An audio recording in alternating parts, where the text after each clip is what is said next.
I starved myself for a year, worked out till I couldn't stand up, dropped 100 pounds all so I could finally meet my online boyfriend in person. Then the night before I was scrolling a local forum and found this, rehoming my online girlfriend. We've been together over a year. Sweet voice, great personality, amazing at emotional support. DM me if you're interested. Somebody asked why he'd give up a girl like that. He wrote back, found her real info online. She's super fat. I only date hot girls. The comments piled on fast. Same joke over and over. Nobody wants a fat girl. Keep her for yourself, bro. One guy just said check your DMs. I looked at the poster's profile pic. Same picture as my boyfriend's. The post had been up for 3 months. I just sat there, brain totally blank, and then a bunch of stuff from 3 months ago clicked into place. Carter had changed around then. He went cold out of nowhere, and at one point he even broke up with me. Said he was just bored. I figured it was a phase. So I basically begged him to stay, and he agreed to keep trying. Like he was doing me a favor. Right after that he switched Snapchat accounts. Said his old one was buried in spam. And he wanted a clean slate before college started. So I added the new one. He stayed distant for a while after that.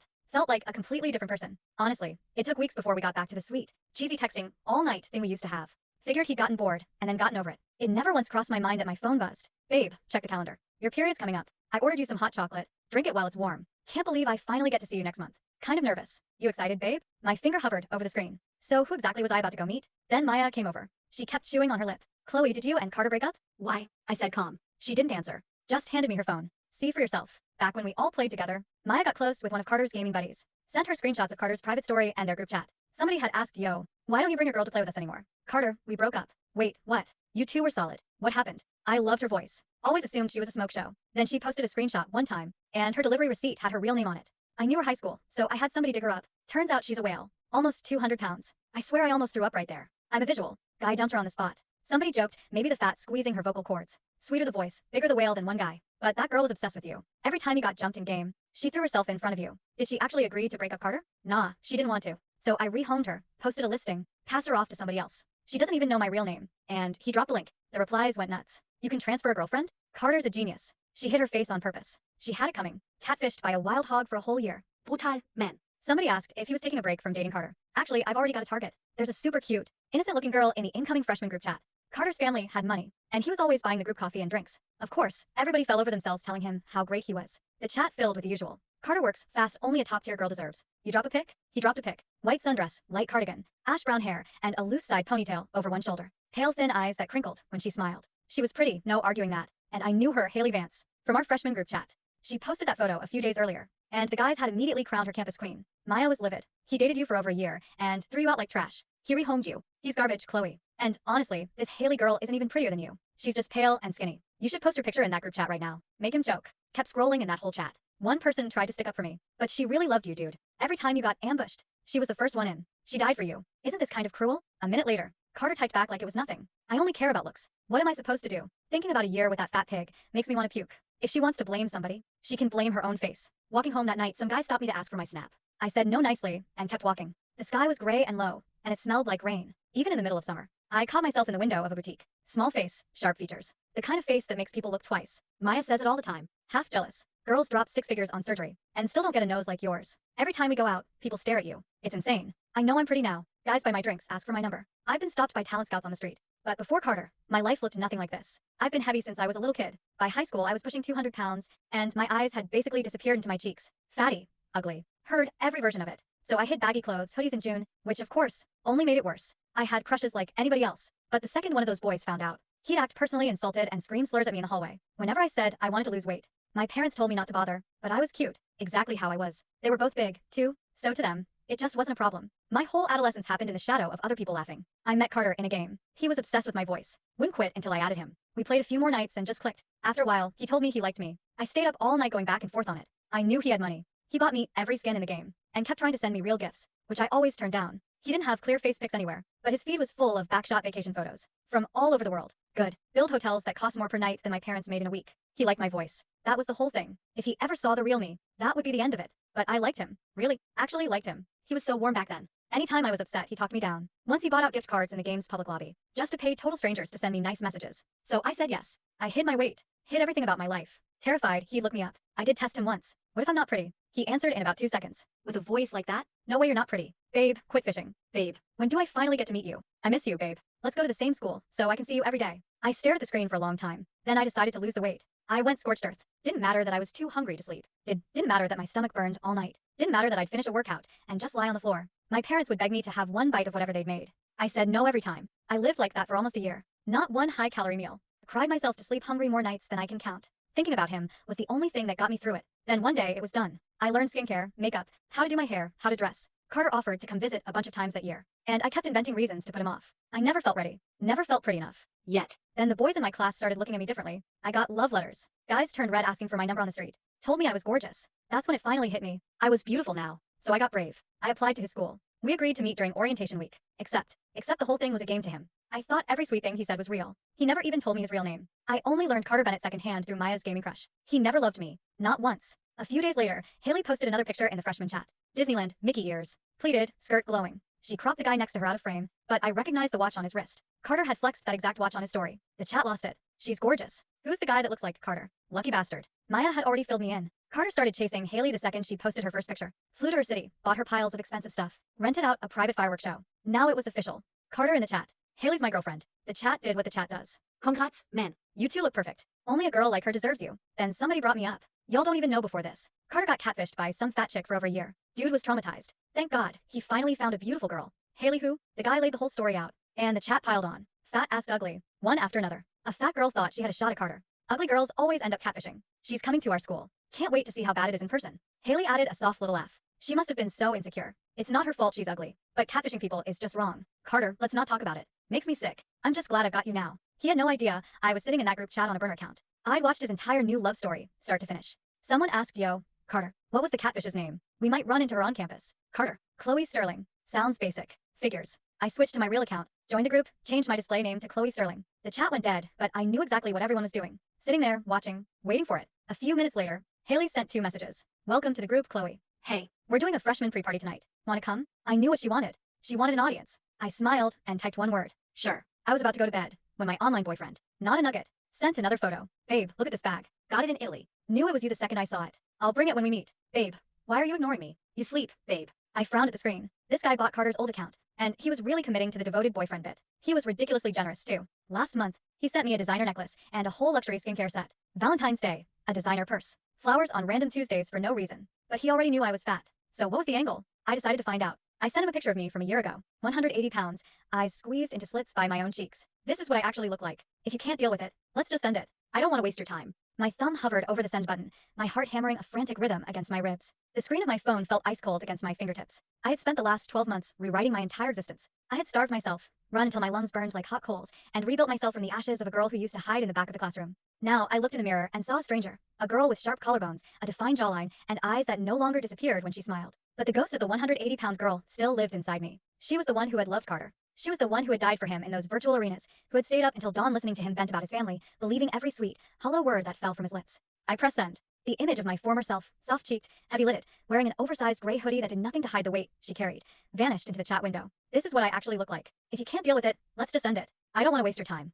I held my breath, staring at the screen. I expected him to block me instantly. I expected the same cruel laughter that had echoed through my high school hallways, the same disgust that Carter had poured into his private group chats. I braced myself for the impact of another rejection, ready to delete the app and bury that chapter of my life forever. 3 dots appeared. They danced on the screen, flickering like a heartbeat. Then they disappeared. My stomach sank. Of course, I thought, a bitter smile tugging at the corners of my lips. What did you expect, Chloe? But then the dots returned. A second later, the phone buzzed. Not a nugget, I know. I blinked, my brow furrowing. I stared at the 2 words. Chloe, what do you mean, you know? Not a nugget. When Carter posted that listing on the forum, he didn't just sell the account. He packaged it. He sent a zip file to the highest bidder with all the proof he had dug up on you. Your old high school yearbook photos, your real name, your old address. He wanted to make sure whoever bought the account knew exactly what they were getting. He called it a user manual for a charity case. My blood ran cold. The sheer level of calculation, the absolute lack of basic human decency it took to package a person's insecurities and sell them to strangers online, it made me physically ill. Chloe, and you bought it anyway? To mock me? Not a nugget, no. I bought it to get the files. I stared at the screen, my fingers trembling so hard I could barely type. Chloe, why? Not a nugget, because I used to play with you guys. I was on the secondary team. I watched how you played, Chloe. Every time Carter got arrogant and rushed into a trap, you were the one who covered his retreat. You never complained when he took all the credit, and you never asked for anything in return. When I saw what he did to you on that forum, I was disgusted. I knew the kind of vultures who frequented those boards. If some creep got your info, they would have hounded you. They would have doxed you. Not a nugget.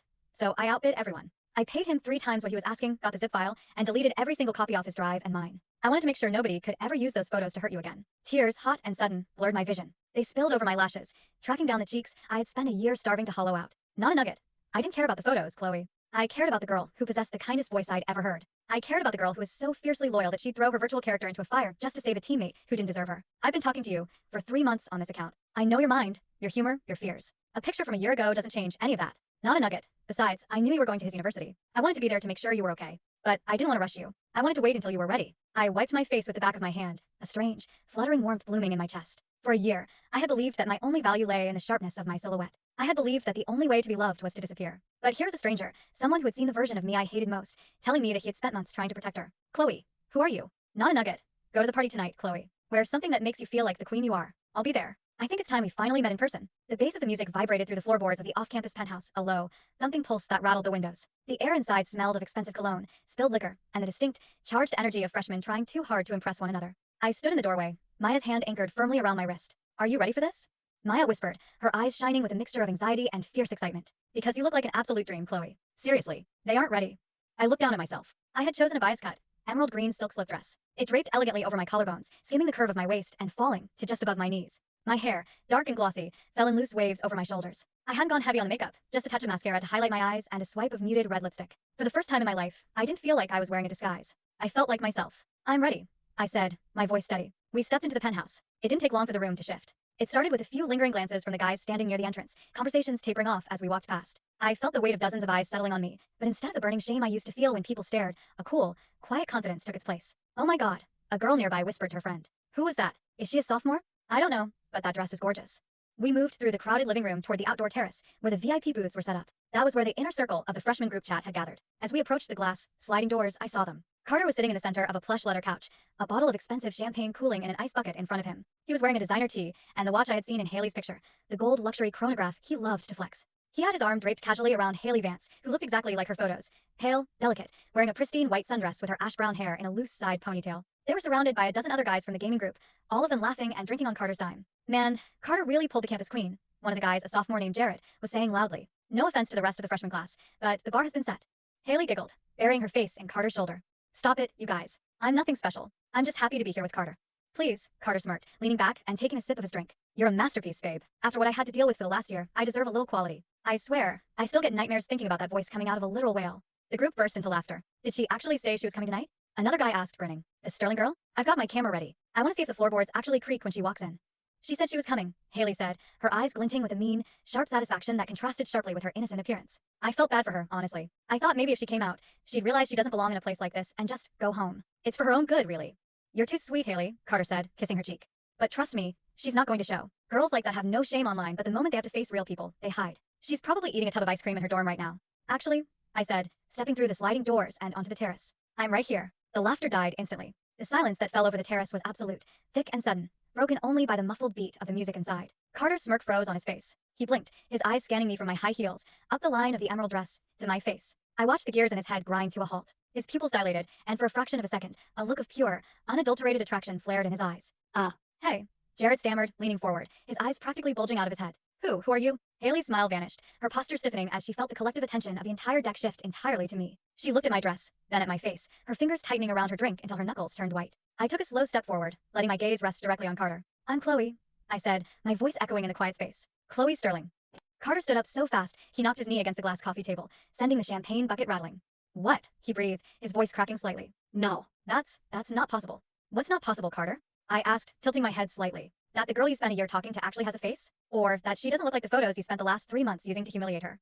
The guys around the table looked back and forth between me and Carter, their expressions a mix of sheer confusion and rising shock. Wait, Jared muttered, staring at me. You're the catfish? You're the girl from the yearbook. I never catfished anyone, I said, keeping my voice cool, level, and entirely devoid of anger. I never sent Carter a single fake photo. I didn't send him photos at all because I wanted to know if he loved me for who I was. And I got my answer. The moment he dug up a picture of me from high school, a time when I was struggling, lonely, and hiding behind my weight, he didn't just break up with me. He tried to destroy me. He put me on a forum like a piece of meat, trying to rehome me to whatever creep would take my account.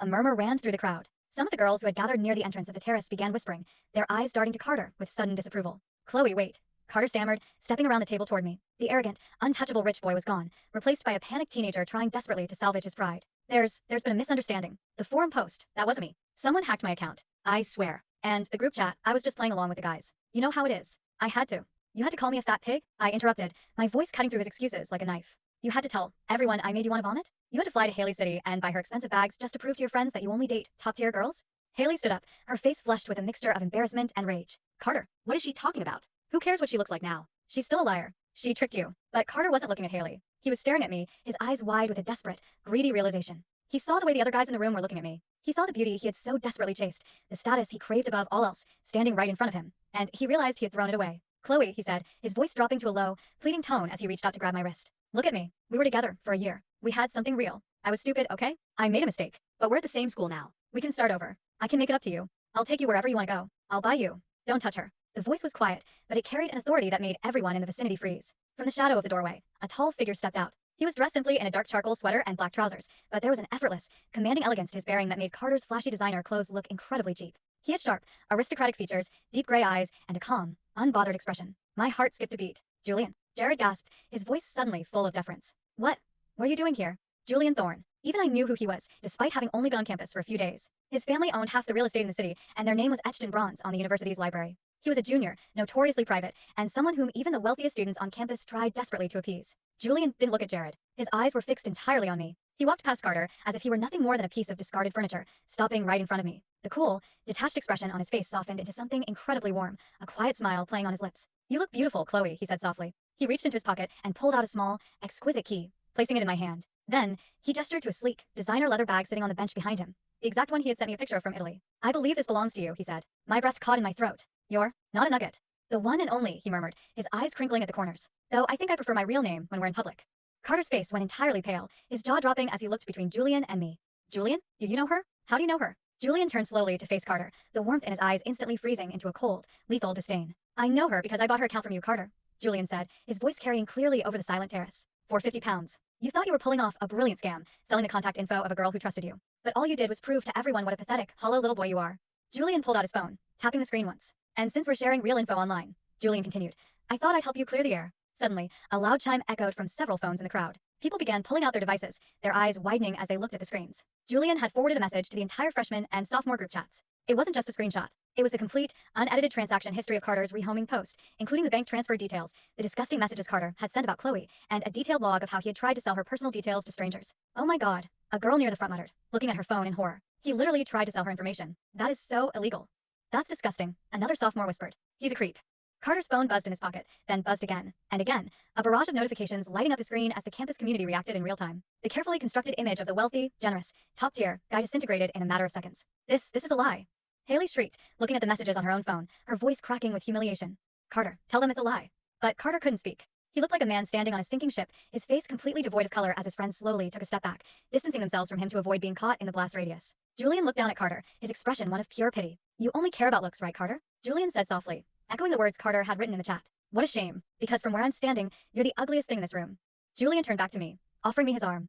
Shall we go, Chloe? The air is a bit stifling in here. I looked at Carter one last time. The boy who had held so much power over my life, the boy who had made me cry myself to sleep for months, looked incredibly small. The anger that had fueled my workouts, the pain that had kept me awake at night, it all simply evaporated, leaving behind nothing but a quiet, peaceful emptiness. I smiled, slipping my hand into the crook of Julian's elbow. Yes, I said. Let's go.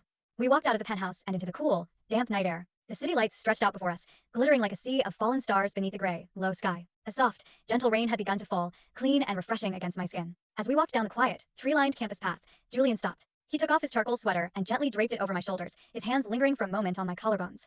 I'm sorry you had to go through that, he said softly, his gray eyes searching mine. I wanted to make sure they could never hurt you again. You didn't have to do all that, I whispered, looking down at the beautiful Italian bag in my hand, then up at his face. The gifts, the forum, you spent so much time and money on someone you didn't even know. Julian smiled, a genuine, beautiful expression that made my heart flutter. I didn't know you, Chloe. I knew the girl who would stay up late to help a teammate practice their aim. I knew the girl who laughed at my terrible jokes, even when she was having a bad day. I didn't care about what you looked like then, and I don't care now. But I am glad I get to see those beautiful eyes of yours in person. He reached out, his thumb gently wiping away a stray tear that had escaped my lashes. You don't have to starve yourself anymore, Chloe, he murmured. You don't have to run until you can't stand. You are already more than enough. Let me show you what it's like to be loved for exactly who you are.